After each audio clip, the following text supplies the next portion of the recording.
भाई जो 26 तारीख की संविधान दिवस का रैली आपने आयोजन की है, क्या ये पूरे देश भर से हो रही है? और ये संविधान दिवस पे क्या आप ये कर रहे हैं?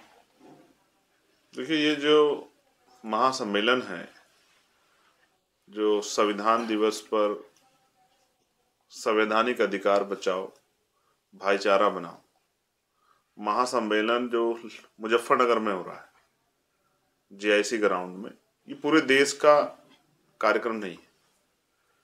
ये उत्तर प्रदेश के 3 मंडलों का कार्यक्रम है।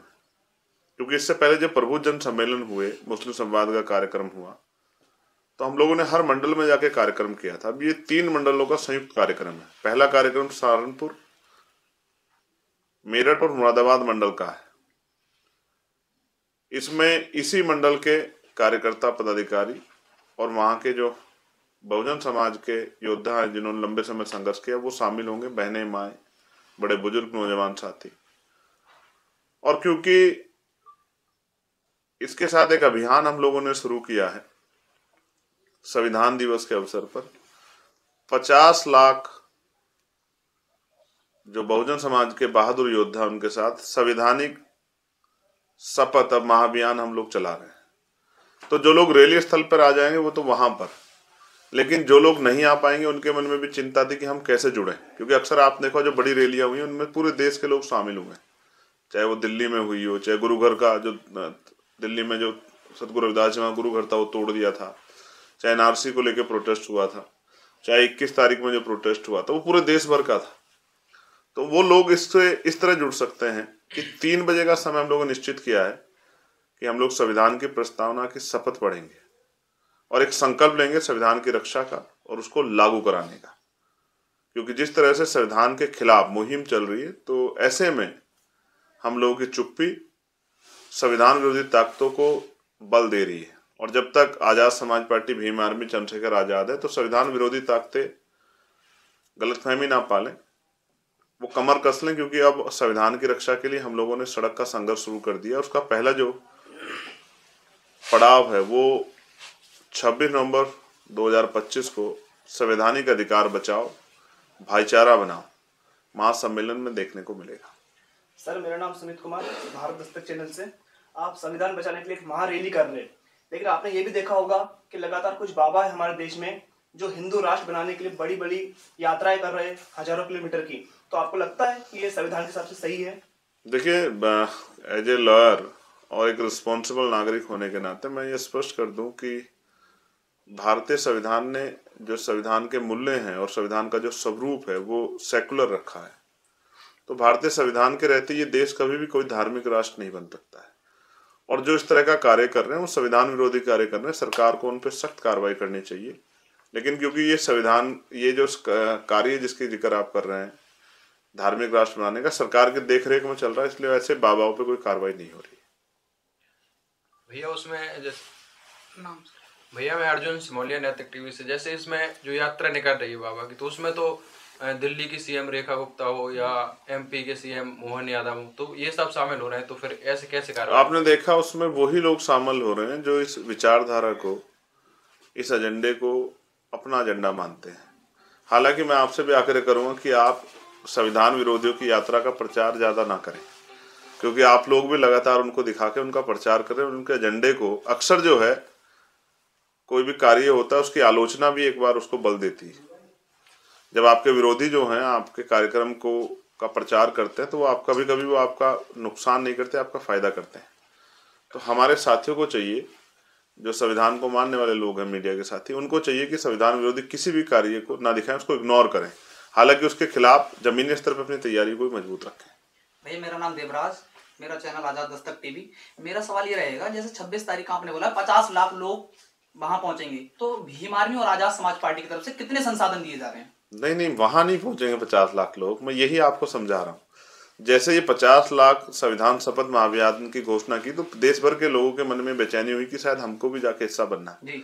इसलिए उनको ये कहा गया कि 26 नवंबर को वो 3 बजे अपने जिले में, अपने गांव में, अपने ब्लॉक में, अपनी तहसील में, अपने विधानसभा क्षेत्र में, अपने मंडल में, अपने प्रदेश में ही कोई कार्यक्रम आयोजित करके, और वहां जो ये पहली बार है भारत में कि 50 लाख लोग संविधान की शपथ लेंगे, संविधान की प्रस्तावना की। ये संविधान विरोधियों को एक जोरदार जवाब है, उनके जो जितने भी वो हथकंडे अपना रहे हैं संविधान कमजोर करने के, तो वो वहीं पे अपने यहाँ रह के जो है संविधान की शपथ लेंगे। और ये एक तरह का जो है आजाद समाज पार्टी का इन 3 मंडलों में किस तरह का संघर्ष और भीम आर्मी का है, ये भी उसका भी शक्ति प्रदर्शन है।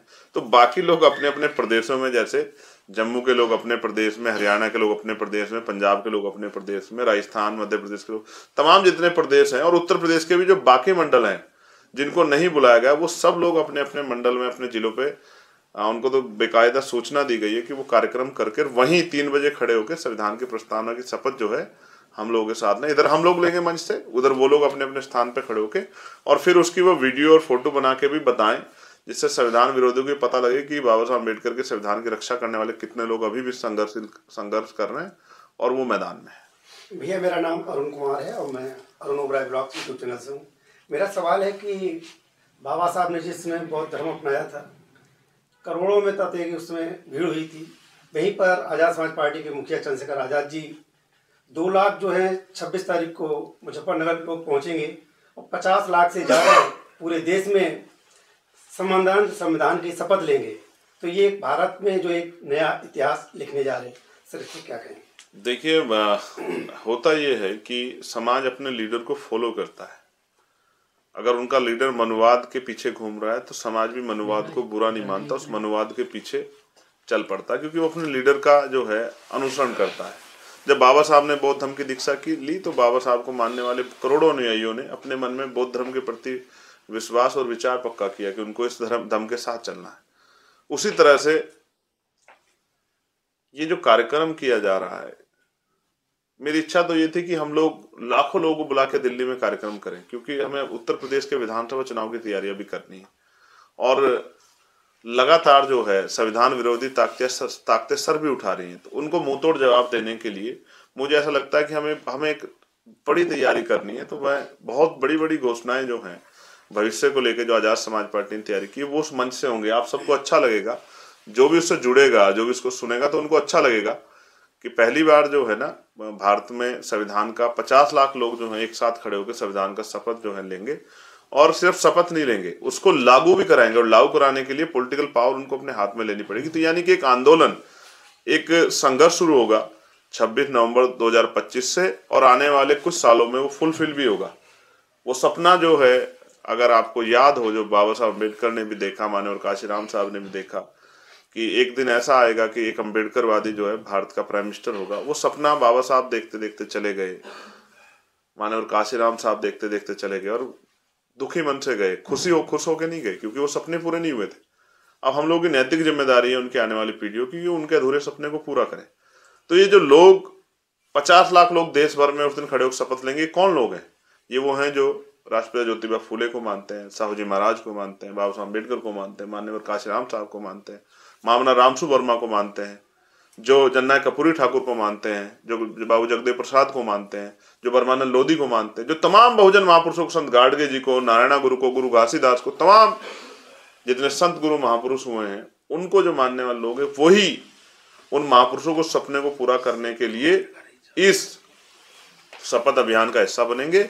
और जो इस 3 मंडल के जो लाखों लोग वहां पहुंचेंगे, वो जो है ये पूरे प्रदेश को एक संदेश देंगे कि वो कमर कस चुके हैं, अब आजाद समाज पार्टी की सरकार को उत्तर प्रदेश में बनाना है, जिससे गरीब, किसान, कमजोर, मजदूर और तमाम जो हक वंचित समाज है, जो आज अपने आप को कमजोर महसूस कर रहा है, जिसके अधिकारों को छीना जा रहा है, जिसके अधिकारों को कुचला जा रहा है, जिसकी संवैधानिक आजादी को, उसकी धार्मिक आजादी को, उसके आर्थिक सशक्तिकरण को कुचला जा रहा है, जुर्म जाति बढ़ रही है, सरकारी नौकरियां खत्म की जा रही है, निजीकरण हो रहा है, और तमाम तरह महंगाई की मार, उन सबको एक विकल्प जो है आजाद समाज पार्टी के रूप में मिलेगा। और ये यहाँ से हमेशा पश्चिम से आंधी चलती है और पूर्वांचल तक जाती है। इस बार फिर पश्चिम से जो आंदोलन खड़ा हो रहा है, जैसे नगीना में जो हुआ था, कमजोरों ने मिलकर अलग जगाई थी तो उनकी ताकत बनकर दिल्ली आई थी, उस तरह से पश्चिम से जो अलग जगेगी।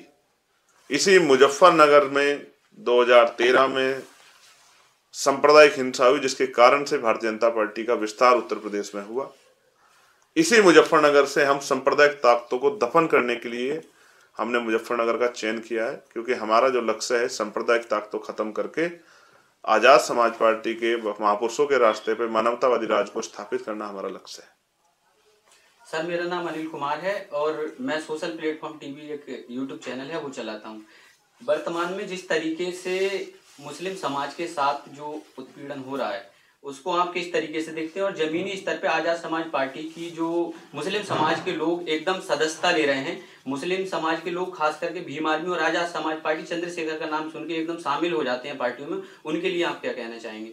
देखिए, पहली बात ये तो सत्य है कि मुस्लिम समाज पे इस समय जुल्म की अति हो गई, जाति धर्म देख के जो है कार्रवाइयाँ हो रही, लेकिन ये भी एक कड़वा सत्य है कि इस पूरे बहुजन समाज पे किसी ना किस तरह से हमला हो रहा है, चाहे बुलडोजर चल के हो, चाहे इनकी नौकरियां छीन के हो, चाहे इनका रोजगार छीन के हो, चाहे इनकी जमीन छीन के हो, चाहे इनके जो है स्वाभिमान सम्मान पे बहन बेटियों पे जुल्म जाते हैं अत्याचार हो, चाहे नौजवानों को जो रोजगार नहीं मिल रहा है, ये भी एक तरह का हमला है इनको आर्थिक रूप से कमजोर करने का। तो मैं तमाम लोगों से कहूँगा कि वो आजाद समाज पार्टी से जुड़ें, भावनात्मक रूप से नहीं, इस आंदोलन से जुड़ें, इस मिशन से जुड़ें, क्योंकि ये मिशन जो है माननीय काशीराम साहब का जो सपने थे, जिनमें एक ये बात वो बार बार कहते, जिसकी इतनी संख्या बारी उसकी इतनी हिस्सेदारी, तो वो अपनी हिस्सेदारी के लिए, अपने नेतृत्व के लिए आजाद समाज पार्टी जुड़े और उनको महसूस होगा 1 और 1 11 होते हैं। जैसे वो आजाद समाज पार्टी के साथ जुड़े उनकी शक्ति बढ़े, क्योंकि पिछली बार 2022 में उत्तर प्रदेश में उन्होंने 95% वोट दिए एक अलायंस को, लेकिन फिर भी वो अलायंस भारतीय जनता पार्टी को हरा नहीं पाया। तो जो नगीना में हुआ है, अगर इसी पैटर्न को प्रदेश भर में अगर जो है कमजोर वर्ग के लोग मिलजुल के इसको आगे बढ़ा लें, तो मैं लिख के देता हूं कि भारतीय जनता पार्टी 100 सीटें भी उत्तर प्रदेश में नहीं पकड़ पाएगी और फिर कमजोरों की ताकत बनेगी।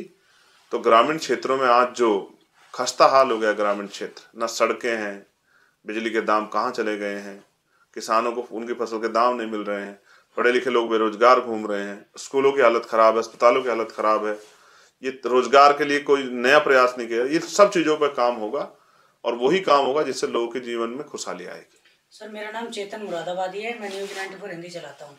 सर जैसे कि आप भी संविधान की बात कर रहे हैं और बहुजन समाज के लोग सभी संविधान की बात ईमानदारी से करते हैं। 2024 के लोकसभा चुनाव की बात करें तो कुछ अलायंस ने जो है संविधान लेकर और अच्छी खासी सीटें बटोर ली, लेकिन रियल में अगर संविधान को कहीं बचाना पड़े तो वो लोग दिखाई नहीं देते हैं। इस पर आप क्या कहना चाहोगे? देखिए, मैंने एक घटना देखी थी, एक महिला ने विपक्ष के एक बड़े नेता के सामने दुख प्रकट करते हुए कहा कि हमें चप्पल नहीं पहनने देते सामंतवादी लोग। तो उस नेता ने उनके आगे चप्पल रख दी कि आप चप्पल पहनिए, अपने हाथ से पहना दी। आपको क्या लगता है ये सामाजिक परिवर्तन हुआ? नहीं। आपके पास आपको चप्पल कोई नहीं पहने दे रहा और मैंने अपने घर से आपको चप्पल पहना दी, ये कोई सामाजिक परिवर्तन नहीं। सामाजिक परिवर्तन कब होगा? जब उन चप्पल को पहनने घूम के अपने क्षेत्र में आजादी और स्वाभिमान सम्मान के साथ जीवन जीने का अवसर उन परिवारों को मिलेगा। मैं जो कह रहा हूँ, संविधान की शपथ लेना, संविधान को लेकर घूमना एक बात है, लेकिन संवैधानिक मूल्यों का पालन करना ये दूसरी बात है। तो आजाद समाज पार्टी का जो निर्माण हुआ है वो संविधान की रक्षा के लिए हुआ है। भीम आर्मी का जो निर्माण हुआ है वो संविधान की रक्षा के लिए हुआ। और आप जानते हैं, आपने देखा भी होगा, देश भर में जहां भी किसी गरीब कमजोर की तरफ कोई अन्याय की आवाज उठती है तो कौन सबसे पहले खड़ा होता है? पुलिस से पहले कौन जाता है? कौन है वो जो अपनी जान की परवाह नहीं करता? कौन है जो है लाठियां खाता है? कौन है जो जेल जाता है? कौन है जिसके अंदर कोई लालच नहीं, जिसको तनख्वाह नहीं मिलती है? ऐसे तो तनख्वाह मिलने वाला भी काम नहीं करता, जैसे ये गरीब युवा जो है भीम आर्मी का, जो जाके लड़ाई लड़ता है। तो मैं आपको विश्वास दिलाता हूँ, हम किसी की आलोचना नहीं कर रहे हैं, लेकिन कहते हैं ना, काशीराम साहब कहते हैं दूसरों के महलों से अच्छी होती है अपनी झोपड़ी। हमारे लोग दूसरों के महलों में पिछलग्गू ना बने, दूसरों के महलों में जाके उनके दरवाजे पे ना बैठे। अपनी जो कमजोर अभी घर है आजाद समाज पार्टी, उसको जो झोपड़ी मान के अपने घर में इज्जत से बैठे, वहां वो मालिक है। और जब राजकाज बनेगा तो यही झोपड़ी जो है ना, यही झोपड़ी लोगों के आंसू पूछने का काम करेगी। यही झोपड़ी जो है लोगों को उनके हक अधिकार दिलाने का काम करेगी, उनके जीवन में परिवर्तन करेगी। सर मेरा नाम अर्जुन नायक है, मैं मध्य प्रदेश के ग्वालियर संभाग से शिवपुरी जिले से आता हूँ। वहाँ पर आजाद समाज पार्टी के कद्दावर नेता हैं दामोदर यादव। यस। आज उनका जो है संविधान समर्थन में और पाखंडवाद के खिलाफ आंदोलन था, जिसको प्रशासन ने निरस्त कर दिया है। आए दिन आजाद समाज पार्टी या भीम आर्मी द्वारा कार्यक्रम किए जाते हैं, पर प्रशासन उन पर जो है आंदोलन को निरस्त कर देती है, परमिशन निरस्त कर देती है। इस पर आप क्या कहना चाहते हैं? आपको याद होगा कि एक लंबा समय ऐसा बीता है मेरे जेल से आने के बाद, जब भी कहीं हम लोग कार्यक्रम करते थे पहले परमिशन हो जाती थी, एक दिन पहले कैंसिल कर दी जाती थी, और हम जिद करते थे तो हमारे कार्यकर्ताओं पे, हमारे साथियों पे, हमारे नेताओं पर मुकदमा कर दिया जाता। इसीलिए हमने बाबा साहब अम्बेडकर के विचार को जो है घर घर तक पहुंचाने के लिए महापुरुषों के हमने राजनीतिक दल बनाया था। ये राजनीतिक दल की परमिशन कैंसिल नहीं की जा सकती है। हम कोशिश करेंगे कि जो अन्याय के खिलाफ आवाज वहां से उठी बहुजन एकता की, वो और मजबूत हो। मैं 26 की रैली से फ्री हो जाऊं तो उधर जो संविधान विरोधी जो आवाज सर उठा रहे हैं उनसे भी जो है उनका भी ध्यान रखा जाएगा। मेरा नाम निरंजन सिंह है और बहुजन साथी चैनल चलाता हूं। बहुजन समाज खासकर 14 सालों से 14 सालों से सत्ता से दूर है। क्या 2027 में बहुजन समाज सत्ता में भागीदारी करेगा? देखिए, मैं भविष्यवाणी तो नहीं करता हूँ निरंजन साहब, लेकिन मैं अपनी मेहनत पे बड़ा भरोसा रखता हूँ और आपको मैं बहुत विश्वास से कह रहा हूँ, ये जो गरीब कमजोर समाज है ना, ये स्वाभिमानी बहुत है। बस इसको समझाने की देर है। ये कौन है? ये वो है जो सुबह 9 बजे से काम करता है और शाम तक 5-6 बजे तक काम करता है, जो बीमार कम होता है। पता है आपको क्यों होता है? क्योंकि इतना पसीना उसके शरीर से निकलता है, वो इतनी मेहनत करता है। तो ये बड़ा अपने आप को स्वाभिमान से जिंदा रखने के लिए तमाम तरह के प्रयास करता है। इसको जगाने की देर है। हम लोग एक जन जागरण अभियान चला रहे हैं लोगों को जागरूक करने का, और मेरा विश्वास है हम लोग उत्तर प्रदेश की लोकसभा चुनाव में 2 सीटों पे लड़े, परिणाम आजाद समाज पार्टी के फेवर में रहे। लेकिन अब हम तैयारी पूरे उत्तर प्रदेश में कर रहे हैं और मैं आपको विश्वास दिला कहता हूं, परसों जब 26 में बहुजन समाज के लोग जीआईसी ग्राउंड में आएंगे और 12 बजे सूर्य की धूप उनके ऊपर लगेगी, तो आप मेरी बात को याद रखना, लखनऊ और दिल्ली में बैठे नेताओं को शायद रात में नींद ना आए, लेकिन एक बहुत बड़ा समाज ऐसा जिसको नींद भी आएगी और जो उस दिन भरपेट खाना भी खाएगा, जो पिछले 14 साल से इंतजार कर रहा है। 2027 में तो 15 साल हो जाएंगे। राम जी का वनवास भी 14 साल का था, लेकिन काशीराम के बच्चों का वनवास तो 15 साल का हो जाएगा। तो अब जिम्मेदारी ये बैठती है काशीराम साहब के अनुयायियों की उस 15 साल के वनवास को भी काटें। तो मैं आपसे वादा करता हूं और हम लोग बहुत मेहनत करेंगे। भीम आर्मी आजाद समाज पार्टी के एक कार्यकर्ता नेता मेहनत भी बहुत कर रहा है कि वो 2027 में सत्ता का जो है ये सूखा खत्म करे और उत्तर प्रदेश में गरीबों की ताकत बने, उनकी सरकार है। आप जानते हैं, मैं गांव में जाता हूं, कितने ऐसे नौजवान मिलते हैं जो एमएससी हैं, बीएड हैं, बीटीसी हैं, बीटेक हैं, एमटेक हैं, लेकिन कहीं नौकरी रोजगार नहीं है, कोई पूछने वाला नहीं है। पॉलिटेक्निक है, आईटीआई किए हुए हैं, और मजबूरी में किसी तरह से अपने आप को इस भरोसे संभाले हुए कि कल आजाद समाज पार्टी ताकत में आएगी तो संवैधानिक दृष्टिकोण से काम करेगी, ईमानदार से काम करेगी और हम जैसे नौजवानों को रोजगार मिलेगा। और मैं उन तमाम भाइयों को विश्वास दिलाना चाहता हूँ। मैं गरीब परिवार में जन्मा हूँ। मेरे पिताजी, हम एक मिडिल क्लास फैमिली के लोग हैं। मेरे पिताजी टीचर थे। हमने गरीबी को बड़े करीब से देखा है, अभाव को देखा है, अभाव को देखा भी है, देखते भी आए हैं और समझते भी हैं। जैसे आज बहुत सारे बहुजन यूट्यूबर्स हैं जो हमारे खाटी पत्रकार जिनको मैं कहता हूँ, उनके पास बहुत साधन नहीं है। वो किस तरह से रैलियों में पहुंचते हैं, कोई बस से, कोई ट्रेन से। बड़े बड़े मीडिया वाले तो आ जाते हैं फ्लाइट से, बड़े बड़े होटल्स में रुकते भी है, लेकिन वो कैसे कैसे अपना समय काटते। इस तरह आजाद समाज पार्टी का संघर्ष का समय है।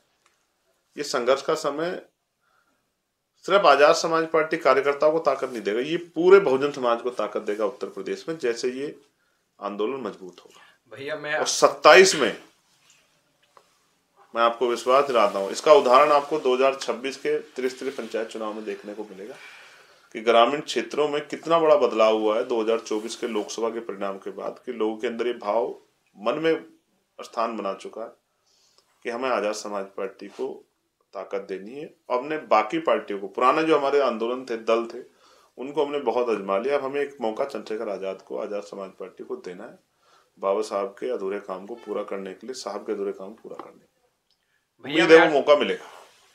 भैया मैं अर्जुन सिमोलिया, नैतिक टीवी से। जैसा कि आपने कहा कि 2027 में सरकार बनाएंगे, तो अन्य पार्टियां हैं उनके पास काफ़ी ज़्यादा संसाधन है और पैसे या पावरफुल हैं पहले से, तो आप कैसे मुकाबला करोगे मतलब उनका?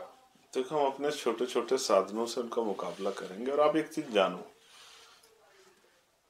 ये लोकतंत्र है, जब जनता जागरूक हो जाती है तो बड़े बड़े किले ध्वस्त हो जाते हैं। वोट से राज बदलेगा, डंडे से नहीं बदलेगा, लाठी से नहीं बदलेगा, गाड़ी घोड़े से नहीं बदलेगा, वोट से बदलेगा। वोट डालने में कोई पैसा नहीं खर्च होता, बस जागरूक करने की देर है। लोगों को जागरूक करना है। और मैं जानता हूँ ये बहुजन समाज बड़ा स्वाभिमानी समाज है।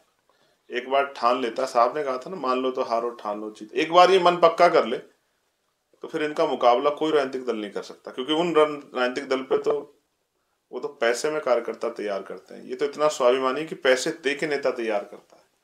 एक नेता तो, एक कार्यकर्ता तो आपके सामने ही बैठा है जिसको चुनाव लड़ाया समाज ने पैसा दे दे के। भले उनके पास अपने घर के लिए पैसे नहीं थे, लेकिन उन्होंने मुझे पैसा दिया चुनाव लड़ने के लिए।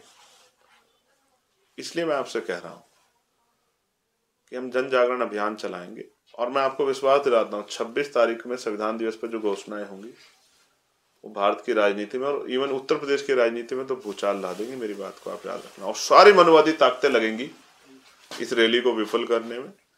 और 26 तारीख के बाद आज़ाद समाज पार्टी के खिलाफ प्रोपगंडा साजिशें करने में सारे मनुवादी दल लगेंगे, लेकिन कोई कुछ नहीं बिगाड़ पाएगा, क्योंकि इस दल पे महापुरुषों का बड़ा आशीर्वाद है।